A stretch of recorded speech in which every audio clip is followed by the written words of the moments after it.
Good morning. Today is April 17th, and the topic is the Middle East.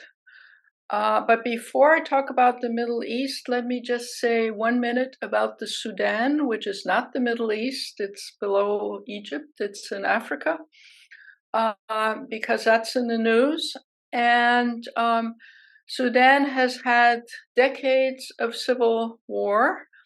At some point, not too many years ago, Southern Sudan split off from Northern Sudan, Southern Sudan having more in common with Africa or Sub-Saharan Africa in terms of ethnic makeup, racial makeup, and other matters. So then you had the separate state of Southern Sudan. Then in the rest of the Sudan, you had the ongoing Darfur conflict for years. And you had a nasty dictator, Bashir, in the Sudan with the capital of Khartoum. And he was overthrown a few years ago. And then the population rose up to have a civilian regime. And then the military came along and said that they would run the country as a transition to civilian regime. Then the military spread into two factions, and there were negotiations going on in the last few months about the military general who was running the country in negotiation internationally to return Sudan to civilian regime. And then the sitting general and the general running the opposition military decided to have a little conflict, which is what we're now in the middle of. The country is in civil war. The population wishes it could just have a civilian government. And people are dying right and left, and the outcome is not clear.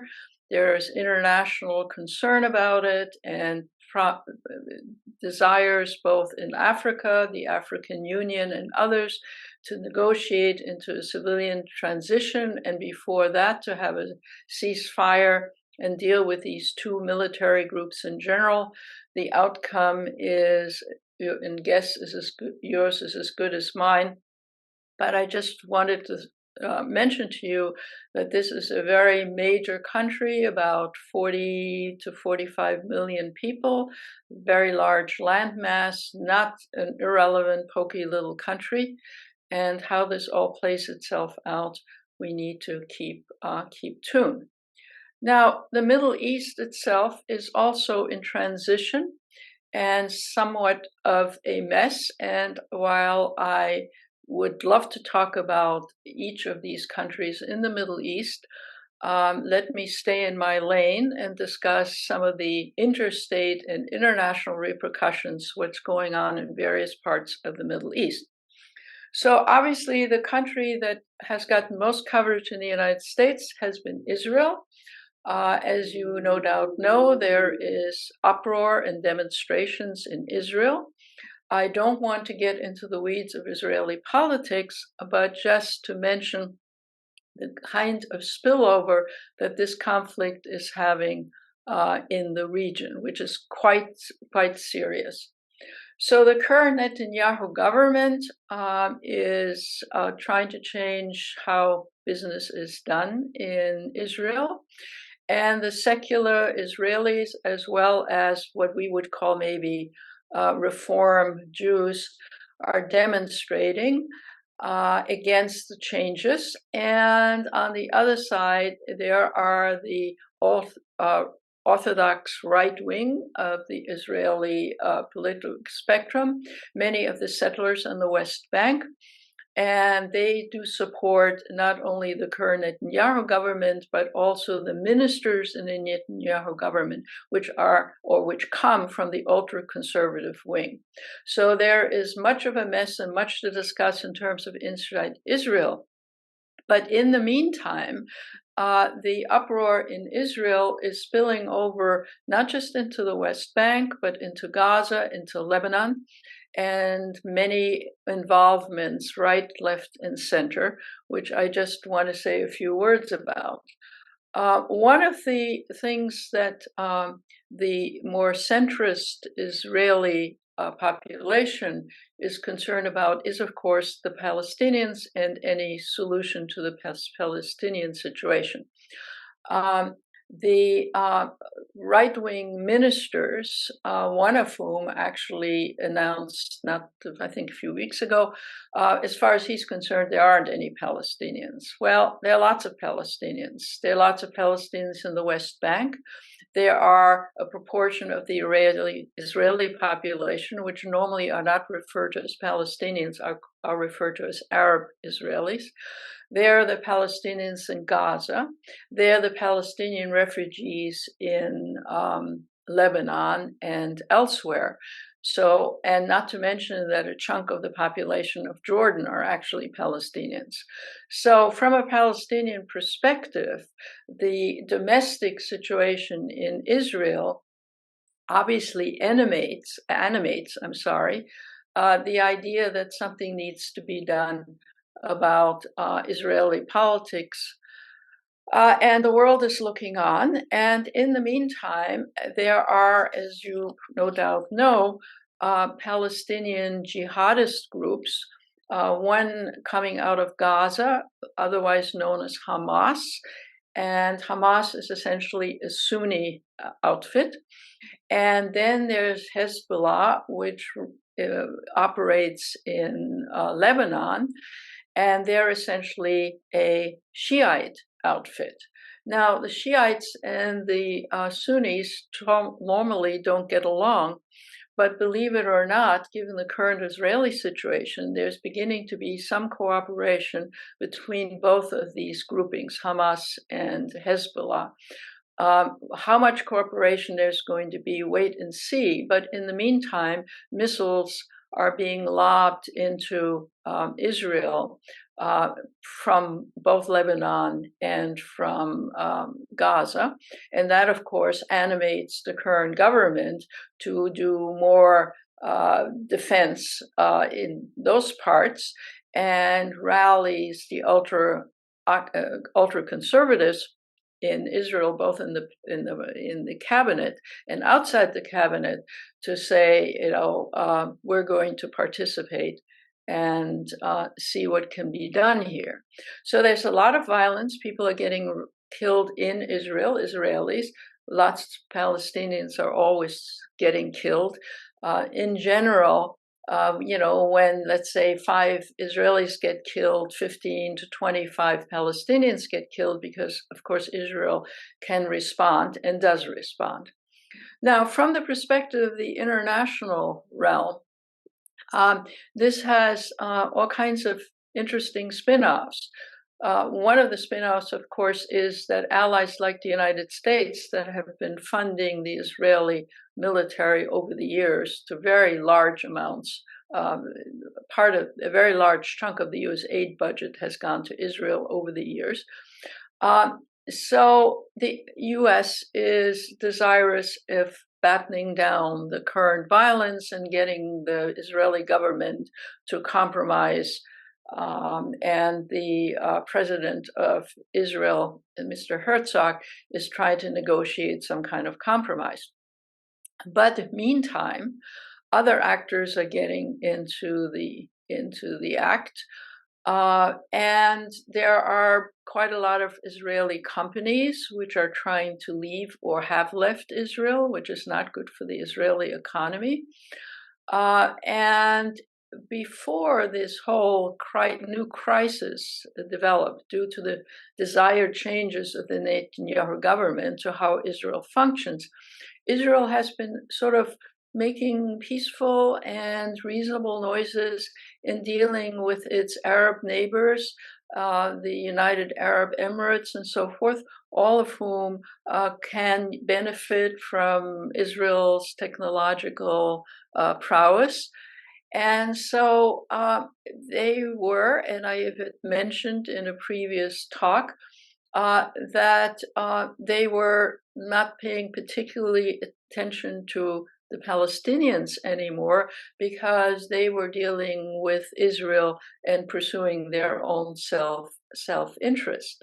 And since these Palestinians have never been super popular with other countries in the region, it was easy to just sort of ignore the Palestinian-Israeli situation.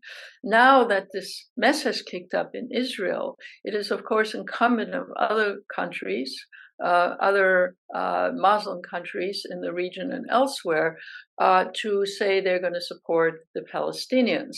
So in some ways, the Palestinians have gained new support amongst those in the region who had been reducing their support of the Palestinians. So that is an interesting regional development which we need to pay some attention to. Let us remind ourselves that the country of Lebanon is in a monumental mess with non-functioning government and even middle-class people not having enough to eat and not having proper access to medical treatment, for example. So Lebanon is a basket case as we speak. So the re-involvement of Lebanon, or at least in Hezbollah from Lebanon, also has serious implications for Lebanon. So this is not a self-contained Israeli-Palestinian issue. This is a regional issue which has and is in the process of changing regional relationships again. And it is also of concern to the rest of the world. So what may come across superficially as an internal Israeli political conflict between the right and the extreme right and the center and the left has become a big international mess for everybody in the region, internationally, allies like the United States and so forth. So this is not only not funny for Israel and not funny for any prospects for a two-state solution, but is a noteworthy international crisis and not just a local crisis. Now, as if this was the only crisis in the region right now, it really isn't. And by crisis, I don't necessarily mean shooting, but I do mean realignments. Things seemed fairly stable as to who was who and what was going on. But all of a sudden, all kinds of changes are taking place. And I just want to spend a few minutes discussing them. One of them is Yemen and the conflict in Yemen, which has been going on for some years. We haven't heard much about it. It's been incredibly destructive. Hundreds of thousands of Yemenis killed in the civil conflict. And the medical situation, the dietary situation, undernourished children, it has been a world crisis for the World Food Program and everyone. And it has been grinding on now for a long time. In come a possibility of a negotiated peace, which is that the Iranians, who are supporters of the Shiite faction I'm just losing it here, and the Saudis, who are the supporters and have been the supporter of the civil conflict in Yemen of the Sunni faction, a negotiation has been taking place, which you might have seen pictures, the Chinese have been in the middle of, and trying to produce a ceasefire and seeing whether a negotiated settlement is not possible. And that is still ongoing, and there's still ongoing discussions. Whether it will end the civil war in Yemen is not clear. But what is clear is that the Chinese waded in here and played an international role in that part of the world, which is somewhat new and shows the extent to which China is not just an economic power in the world, but increasingly is also trying to play a political role in various parts of the world. And the degree to which Saudi Arabia, which is potentially a major actor, right, and is very affluent, is willing to entertain getting the civil war off its back. So that's a new development, an interesting development from a number of perspectives. Then the third change that has taken place in recent years is the reintroduction into the Syrian situation by various countries which had blackballed Syria, refused to have any relationship with Syria, while Bashir was still in charge, and who are all of a sudden deciding that, the government of Syria is the government of Syria, one might as well deal with it. And so any number of countries in the region, and even internationally, are now dealing with the government of Syria. That, after years of war, is a very interesting development. First, because it shows that if a nasty and destructive dictator takes a hold of the country, sooner or later people may come around and decide, gee, we're going to deal with him anyway. He's around there, and there's not terribly much we can do about it. So that is an interesting development. Where it all goes is unclear, because, as you know from the earthquake in Turkey, the southern part of Syria, which abuts Turkey, has the opposition to the current regime in Syria, and even has some U.S. military bases there. So whether or not that section will not be dealt with, and or whether international actors will deal with the government of Syria and kind of ignore the mess, both in terms of what happened in terms of the earthquake to people down there, as well as America, who has at least a toehold down there, isn't clear at all. And then, of course, there's Turkey. Turkey is about to have an election, and where that election goes and what that means if there is a change of government, Erdogan may get reelected. We don't really know at this point. What role Turkey will play in the region is also not clear, because Turkey at the moment, because of its election, is kind of having to tread water. So where are we in all of this? We are in the always messy Middle East, but we're also in a period of some realignment, possible peace outcome in Yemen, ongoing mess that was introduced by the changes of the Israeli political landscape, and very little known, really, what the outcome will be here for the Palestinians, because the Palestinians, quite obviously, are not going to just roll over and disappear, right?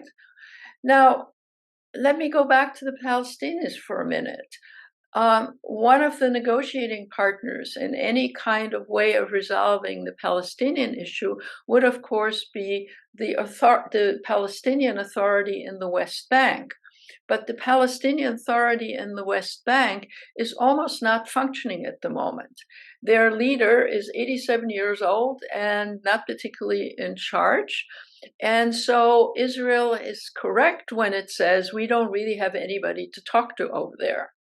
So part of the problem of the Palestinian situation is that they have no reputable representatives that could organize and unify in some ways to develop a leverage and diplomatic positions with respect to the Israeli government, and would be in a position potentially for not having the jihadist groups, both in now operating in Lebanon, Hezbollah, and Hamas in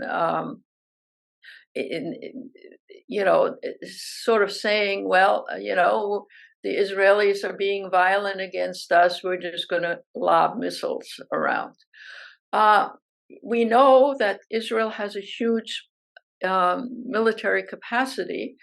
To what extent it has to use it, it thinks, or can use it, and to what extent it is in a position to get away with using it is as much a question of Israeli domestic politics, because if a big chunk of the Israeli population opposes what the current Israeli government is doing, the Israeli government, it has an internal conflict on its hands, and of course not just a Palestinian conflict on its hands. Then many observers, and you may have read about this to some extent, will argue, well, the situation in Israel is changing because the population makeup is changing. And I'm raising this by returning to Israel for a moment, because the other actors in the region, be it Saudi Arabia, United Emirates, or any of the other Middle East actors, are also mindful and concerned about this.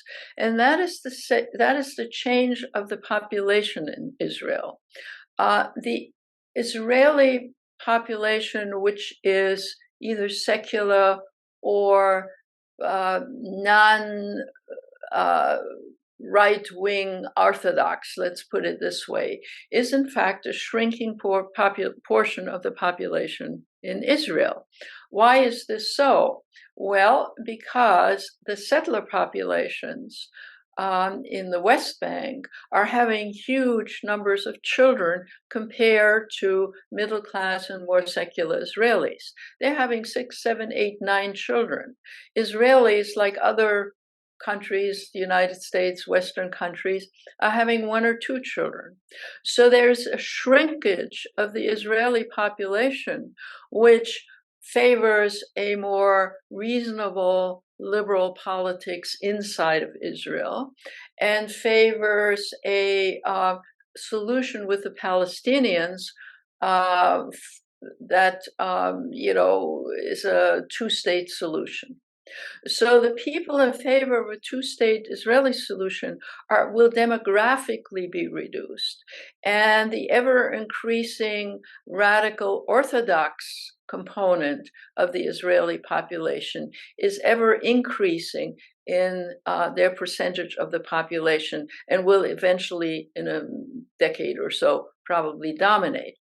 So that is scary for everybody involved. It's scary for the Palestinians, and you would think that if the Palestinians in the West Bank had some serious leadership, they would think very quickly about how to, help engineer a two-state solution. But the current Netanyahu government, which is looking over its shoulder to its right and extremist right wing, is in no position, it probably believes, to do anything about the situation. So they're demographic shifts. They're not just political shifts at the moment, and the demographic shifts haven't been fully taken into account as the political shifts are taking place. Now, everybody in the region understands this. And many Israelis understand this and are concerned about it. What to do about it and how fast something can be done about it isn't clear. In the meantime, the settlers in the West Bank, especially the ultra-Orthodox settlers, they're not all Orthodox in right-wing settlers in the West Bank, but the majority of them are also concerned about their sort of safety in the West Bank. And one of the sad, perhaps, but excessive situations that has taken place in Israel is that one of the ministers, Ben Gvir, who is a extreme right-winger, has asked Netanyahu to establish a national guard under his control in which to operate in the West Bank. Now, if that were to come about, you have a situation of the very, powerful and effective Israeli military, and then you have a National Guard running off by itself, so to speak, in the West Bank, which scares, to put it mildly, the Palestinians in the West Bank. Whether there's any negotiation or backtracking on that also isn't clear. And I might say that the other Arab states in the region, and certainly Saudi Arabia, are looking over their shoulder and saying, this is not funny what is going on right now. And how can you contain the mess of Israeli politics into not spilling over in the region and getting others involved? Jordan, which, as I said, has a large Palestinian population, so far has been quite quiet. The Egyptians have taken an interest in the matter, but they have other fish to fry as well. The situation of the Gaza population continues to be horrendous. And of course, every time something gets lobbed from Gaza onto Israel, there's major destruction, more destruction in Gaza. So what seems to be, or up until recently, a fairly sort of Israeli-Palestinian conflict has now become rather a regional conflict, with everybody in the region more or less involved and concerned. And as I said, even the Chinese try to negotiate the Yemeni conflict, primarily because even Saudi Arabia thinks it ought to come to an end. Whether this could be pulled off is unclear. The playing footsie of lots of countries, including Western countries, with the current Assad regime in Syria is something for all of us to keep our eye on. It is, quite serious in terms of change, because justifying the Assad regime, which, to put it mildly, is authoritarian and has been murderous now for years, by saying, well, we're going to treat them like a normal state. It hasn't fully happened yet, but it's in the process of happening. In the meantime, you have Iran, right, mucking about almost everywhere with the support of Russia. And you have an unstable situation to some extent in Iraq, which we need to take a lot of responsibility for. There are efforts to reduce the involvement of the Iranians in Iraq. The Iraqis themselves seem to be trying that. Iran has so many problems of its own at the moment that it benefits from being seen as a regional actor. On the other hand, I think there are any number of countries in the region, not just Shiite countries. The government of Iraq right now is a Shiite-dominated government, not just Shiite governments, but even Sunni governments who are saying, wait a minute, Iran is a mess. We know the international involvement with Iran. We don't approve of all the Iranian policies, but is there a way to reduce the Iranian involvement in other parts of the Middle East? What is clear is that from the U.S. foreign policy perspective, we have a lot to lose. And we have a deep interest in Israel and its future. It's a historical interest.